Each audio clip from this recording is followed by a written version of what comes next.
Black Sun, Sambales. Kinukuha ng mga Chinese. May ginto yan. Pacomite.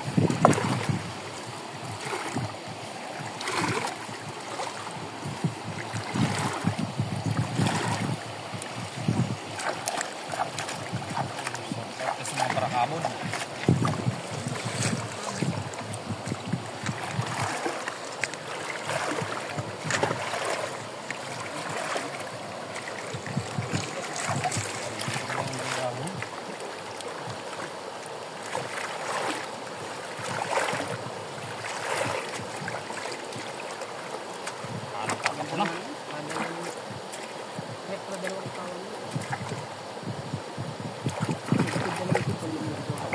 Magandang marigado. Mineral yan.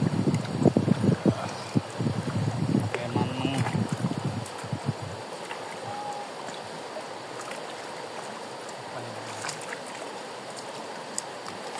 mga rin tinitinan, hindi na rin ang makikita. Malabo ng mata eh. Kapan? Sampung, tinda. Ano pala yun? 10 pala.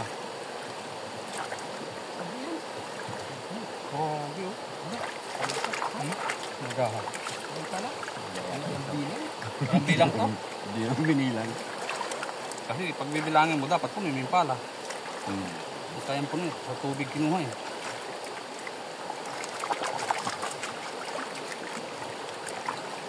At sa mga parakabod. Mga gantong ilog. Yung parte ng parakali, panganiban. Yan yun. Tira-tira na lang itong kakikinabangan natin. Yung mga ano. Ibang lahi.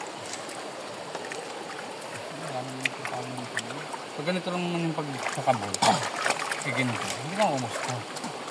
Kasi ang sapa na nagbibigay ng ginto papunta sa inuga. Hindi mawala ng ginto. Kasi pagka... Narukat ay nabago ang tayo ng ginto niya. Yung mga birgo limitaw. Limitaw naman, nandiyan mapapala mong gilid. Ang ano nun, dinala pa sa tahik. Kinalsada na. Oo, yun ang kakabuli ng susunod ng generasyon. Ano naman at Yung karsada. kasi ginto mo. Alright. Hindi na pakinabanga. Malapit na! Malalaman na to.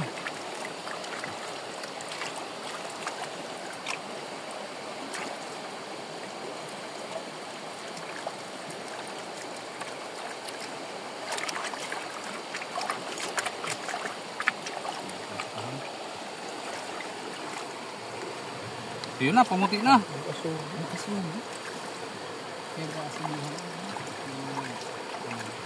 Galing ko sa magpinagpalitan. Kumayan, ano mo? Limang palay na yung asuli. Ano, kapag kita. Isama mo yung asuli. Oo, beso. Yan o. Umakit na. Gid-gidim na. Huwag. Kaya. Nakita natin yung madilaw. Kita ba ibig din? Ayan, kasi kasama ninyo yung gold. Nandiyan. Nandiyan ang ginto. Naroon. Oo. Yan kasi ano yan eh. Kung araw kasi dito, Mercury yung ginagamit. sugi eh. Naroon pa. Yan pa, may madilaw pa. Ulo, may sugi. Masilog. Yan o, ang dilaw. Ginto na yan. Yan o. Yan, pag niluto yan, yung dilaw na yan. Ayos ah.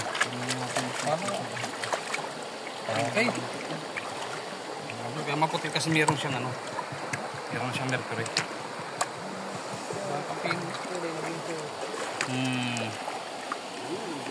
Yan o.